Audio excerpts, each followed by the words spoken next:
Good evening. My name is Kojo. The time is 11:18 p.m. and the date is Wednesday, the 13th of January, 2021. Kweku Enekuya if the soul is born on a Wednesday. And the soul characteristics: controlling advocate. Controlling advocate. So watch. We're going to talk about the following: judgment, judgment, judgment, judgment. Everyone is expecting a judgment on Judgment Day. But we're going to talk about this topic in a fresh look. You see, I'm a Can, and we speak Acknowledge T99 Hebrew tree. And in our language, the Judgment Day, or so-called referred to, is called Attenmoda. Attenmoda. Now, we're going to break down the English word, because the only way to understand an English word is to go to the dictionary, the only place that explains English words, and understand that. And then we're going to also go into the Hebrew Ghanaian word, Attenmoda, and then we're going to go into their dictionary and understand that. And then we're going to see if the languages translate each other directly the same. And therefore, to say that A is A in English means A is A in tree. Or that one says something more than the other. So, we're going to start with judgment. Judgment, plural noun, judgments. Noun, judgment, plural noun, judgments. 1. The ability to make considered decisions or come to sensible conclusions. Similar, so they're going to give you examples. Discernment, acumen. Shrewdness, common sense, perception.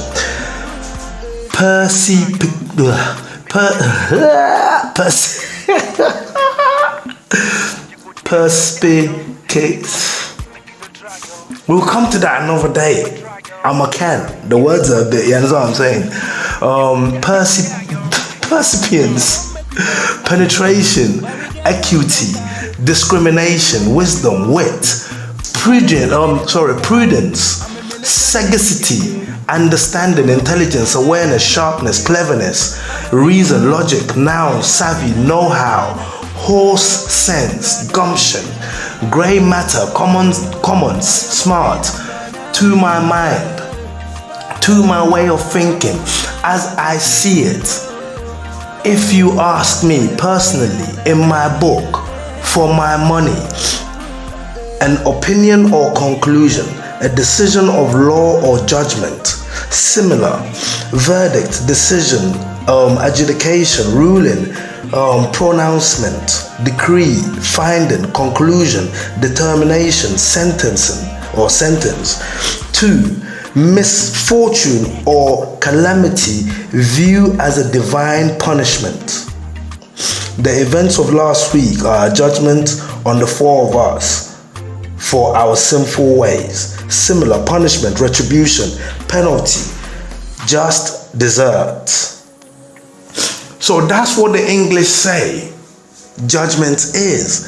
And these, all the things I read to you, those are the things required for the person making the judgment to make a judgment. Basically, they're telling you that there is a certain sense of, of expertise here, that you need this, that, to make a right judgment. Now what? When we come to Acknowledge T993, they say Attenmoda, but they don't have a dictionary for us to refer to. Why? Because they are oralists.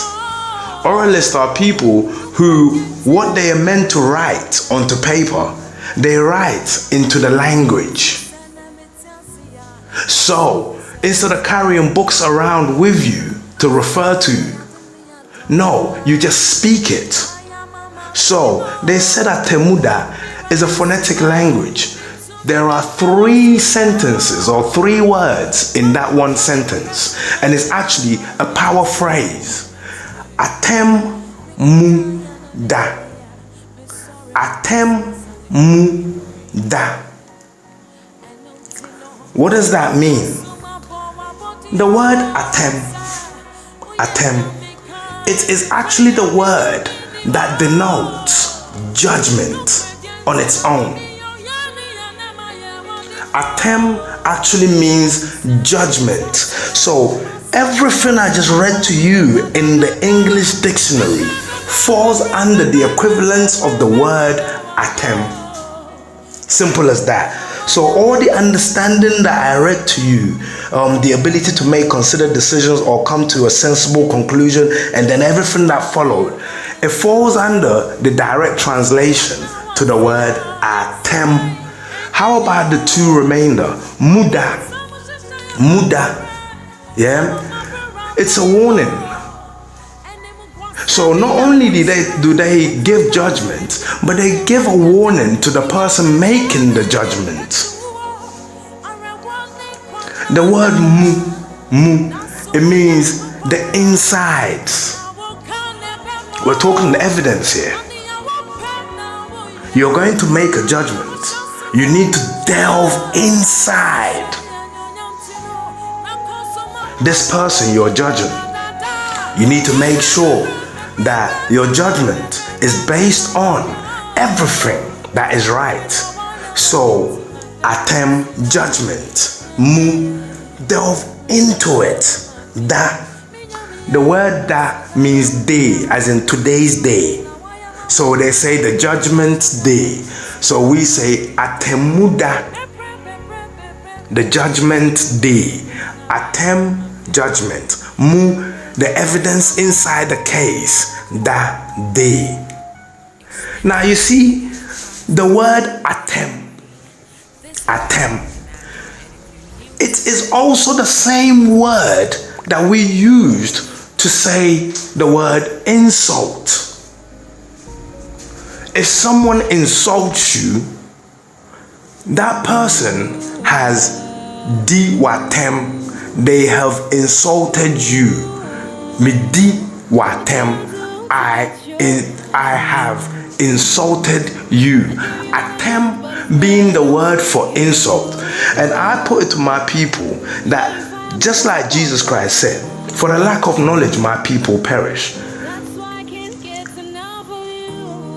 You cannot insult someone in tree. There are no insults in tree. Even when you're telling someone, watch this. If I am insulting you, as the English put it, what made me insult you? Because you were not just walking and I said, you idiot.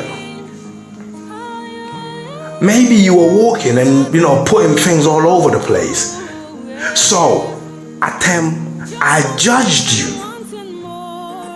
based on what you're doing right there and there. So, it is not an insult if I say you're kwasia, because right there and there is something that I can stand on to judge your behavior and therefore label you. Attempt. There are no insults. Like for example, I'll give you another example. Someone says, oh, ohinono oyabua. Translation of that sentence currently, to the understanding of those who have no understanding, would translate as, oh, the king, he is an animal. You have insulted the king in English. In accordance to the English language, you have insulted the king. But like I said, in the Akan language, there are no insults. There are only attempt. Attempt is judgment. Judgment made based on the behavior. So, he said, Ohinano oye aboa. The king is an animal. We need to find out why that is not an insult. Why you're comparing a human being, do you get it, to an animal. We need to delve into the word animal and the word aboa. Because my people say the translation, the direct translation of the word aboa is referring to animal or is the same. But the problem is, although aboa is an animal in direct translation, the Akan language gives you a clue as to, again, what it does, rather than just it being an animal. So, the English will say, that's an animal, and then you're gonna go, what does this animal do? You see? But the Akan will say, that's aboa. You don't have to ask that question. They've told you what aboa does. Because the word aboa, again, is phonetics. A is like me saying, in a sentence in English, a boy. So the first letter or the first word of that sentence was a, and then the second was a boy.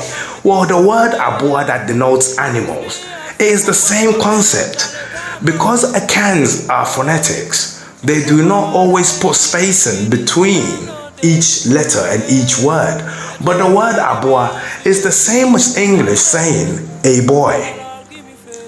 Space, a, space, boy. Aboa, a, space, boa.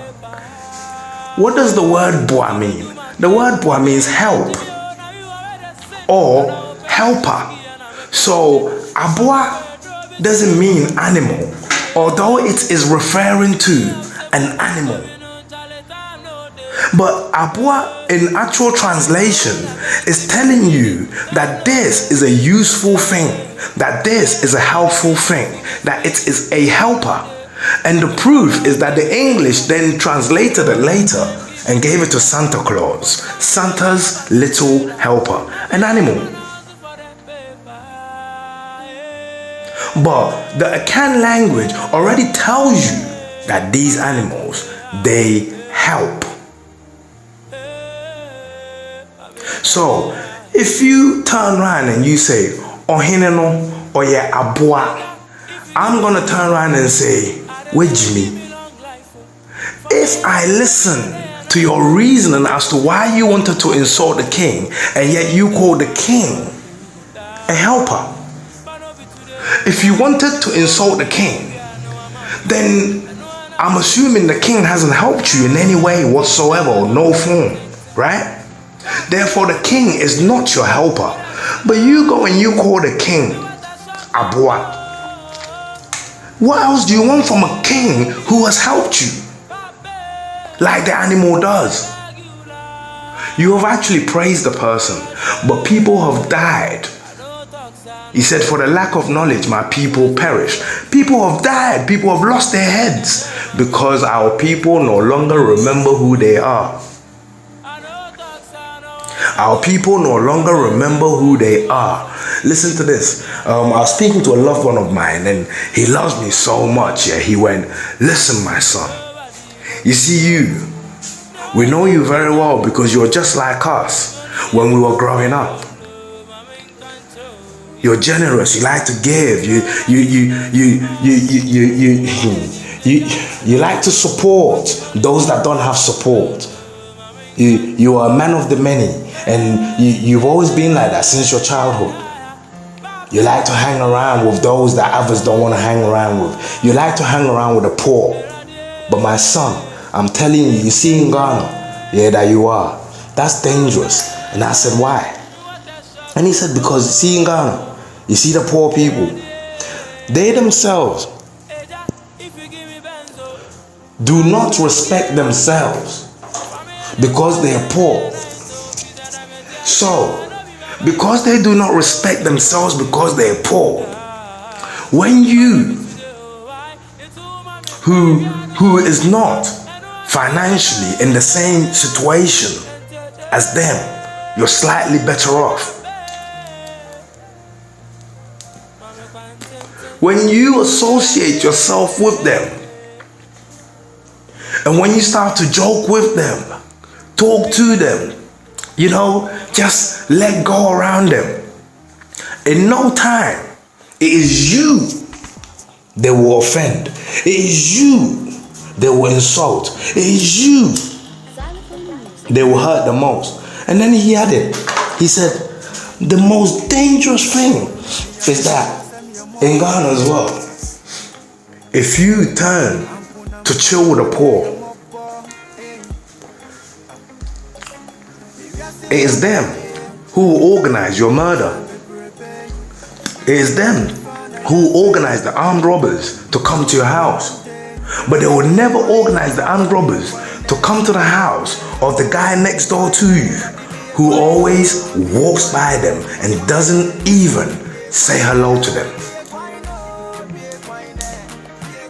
It is very dangerous to respect the poor. When my dad said that, the unfortunate thing is, I couldn't argue with him. I've seen it. I've seen it.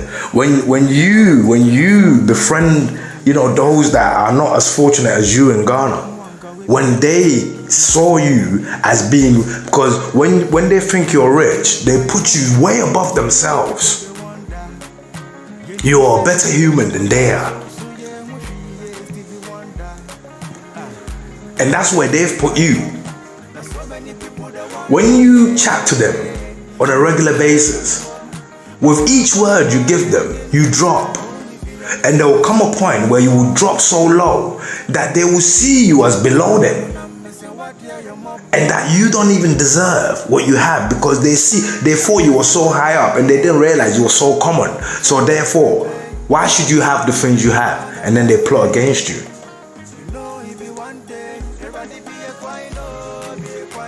I wanted to say something back, but I knew he was right. I knew he was right. He was making the right judgments based on past, information, and past reality of life that he has experienced in life of his own people. And he's realized that his son, I didn't fall or I didn't fell too far from, the generational apple tree of, being kind. So here I am with my plans to save the poor people of Ghana. And I'm thinking, how am I going to save the poor people of Ghana if I don't know them? I have to know them. How am I going to, help the poor people of Ghana if I don't chill with them, talk to them? And when I do talk to them, how am I meant to get the truth out of them if they felt that I was someone that they rather meant to be scared of rather than someone they meant to relate to?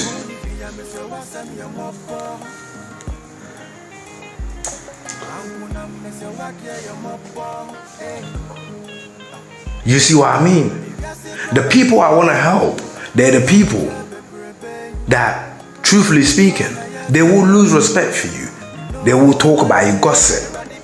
They will make up stories that ain't true about you. They will just think. They will make a judgment without adding muda.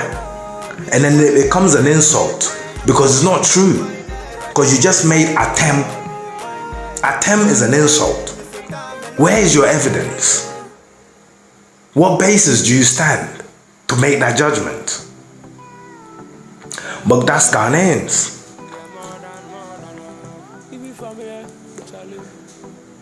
They only respect you if you come down to their level and they think you're rich. But whenever you come down to their level, you still have to maintain your level. And this is how you go down to the poor man's level and maintain your level. See, when you get there, you take out your pocket and you dish them. And then they'll give you a seat and they will sit down. And you can eat with them and do everything with them. And they still won't see you as their level. But if you just come to talk to them and delve into their living situations and experience how they're experiencing life and see how better you can help them. Because you see, the unfortunate cases, you're not going to build a house for everyone. You're not. If Ghana was going to start building houses, public houses, and giving it to people, truthfully speaking, we're going to start with priority list number 1. We're probably going to start with disability. And then we're going to go to single families, single mothers. Simple as that. And then we're going to go to big families with loads of kids. So there will be a lot of people who will be left out. But it doesn't mean those people can't be helped, because you can't build a house for everyone. Some people, you need to give them a job for them to, earn money to build their own houses. But in order for me wanting to help you, I need to get into the, the nitties and crannies to know, okay, I've come, you're a healthy person, you're a really strong person. There's you and your wife and 4 kids. You're a plumber, you're this, you're that. Your wife, she used to be a typewriter or a receptionist there, but when you had kids, this happened and that happened and you lost job. That's why you're here. So you're educated, yeah. So you have the skill, yeah. Okay, and you're a plumber. Okay, good. Nice. And you're homeless. You're living in a kiosk. Okay, cool. Now I know how to help you. I can't give you a house. Someone else that deserves a house faster. But you guys, you have skills. I can give you, or I can try and give you 2 years of solid hard plumbing work. 2 years of solid hard reception work. Find a place for the kids to chill while you guys earn this money. And then in 2 years' time, you can find something to do. That's the help you need. But you're disabled. In Ghana, there's no disability allowance. There's no this, there's no this. Okay, it has to be built for you. Your priority 1. Ghanaians do not respect people who come down to their level. Why? Ghanaians respect people who totally are out of their level and who maintain that. For example, if today I was chilling with politicians, listen carefully, and I was making myself big, and every day you see me, with Carlos Ahinkra, hey, what's up? And you see me with big people, and I never talk to Ghanaians. But then get this, one day I have a leaflet. I'm looking to be an assemblyman. They've never spoken to me, but they know I hang with big people, so I'm a big person. I'm looking to be an assemblyman, and I go and I hand them these leaflets, and I say, vote for me, and I'll come and look after you. And all of a sudden, I start making conversation, and maybe drop a 20 cedi. They'll vote for me. But I'm chilling with them every day. Although they know financially I'm better off than them.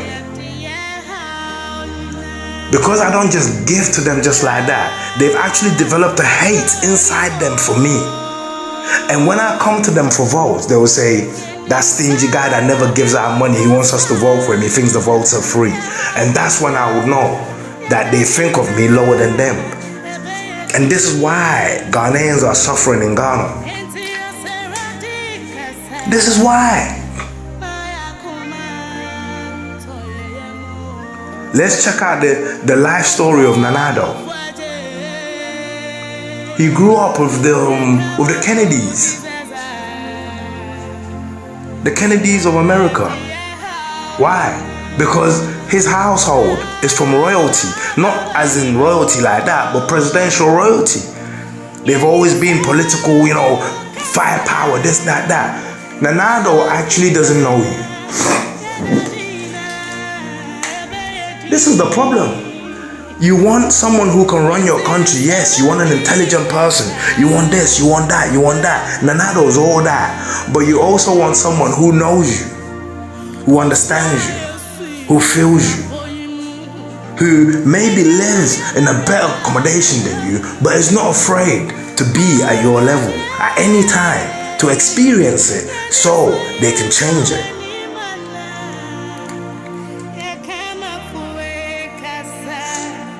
Listen, I'm telling you, during the election, I was there. I was a supervisor. I was one of the people that were supervising, election process, official, supervisor.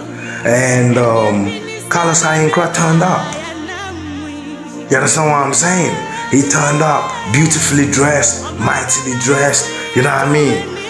Big, massive car, police squadron following him with guns and everything, protection. Why?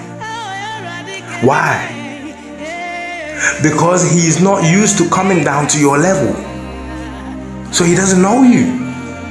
And he can't predict you. You see me, even if you're angry at me, because I'm used to coming down to your level, I will still know not to bring a gun when I'm facing you. And when I do bring a gun, that's because I know you very well, and I know the time has come to bring a gun. Do you see what I mean? But this Carlos Ayankra, he won the seat for this area.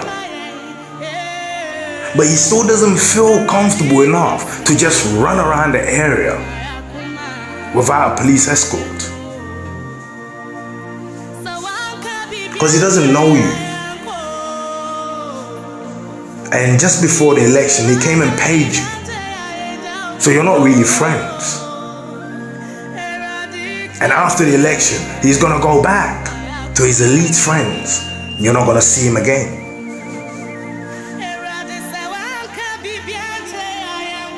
Ghanaians don't respect nothing. You see, get this. I walk into Makola and I'm hungry and I'm dying. And I take someone's food, someone that's selling food, and I eat it. They catch me, they'll beat the shit out of me, probably send me to jail. But do you know that the Quran and the Bible, actually require you, listen carefully, actually requires one to look into the situation of the thief first. So you arrest the thief, but you are to look. This is where the Ghanaians, they can say, you are to look inside the situation before you cast judgment. But judgment will be cast. But get this. Hey, you've been arrested because you stole food. Why did you steal food? Officer, I'm so sorry. My mom is ill at home. And for 3 days, all the food we had was gone. And I've been using it all to feed her. But today, all of it is gone. And I came out to find food for us.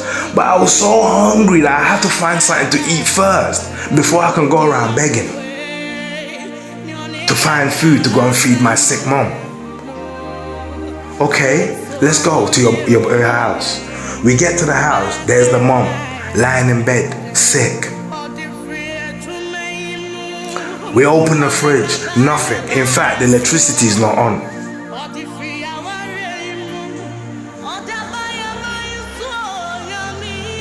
Attempt judgment. Move inside that day. What are you going to do on this day? Now that you know the insides of this person's actions, what are you going to do on that day? What attempt, what judgment are you going to give?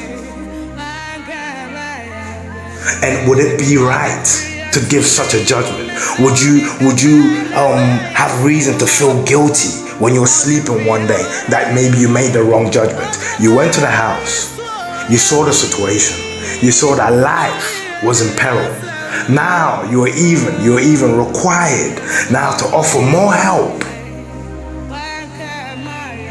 If the person who had been stolen from insists on getting payment, it now falls, listen, it now falls onto the state to pay that person and put these citizens in the right state, conducive for human living. But it is your duty, it is your onus The onus is on you before you cast judgment to look inside. Inside. Do you see what I mean? There's a reason behind anything. Some reasons are stupid, but some reasons, they can lead to saving many lives.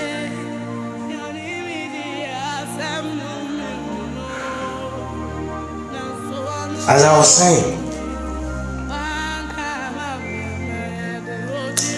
today, my nana, she called me today and she tells me that,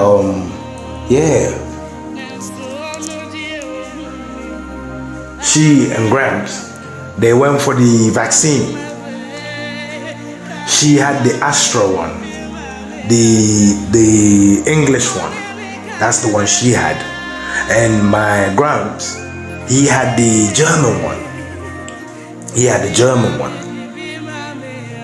And I don't actually get that, because you see, my nana, she's actually the German. And you see, my Gramps, he's actually the English one. So I don't see why she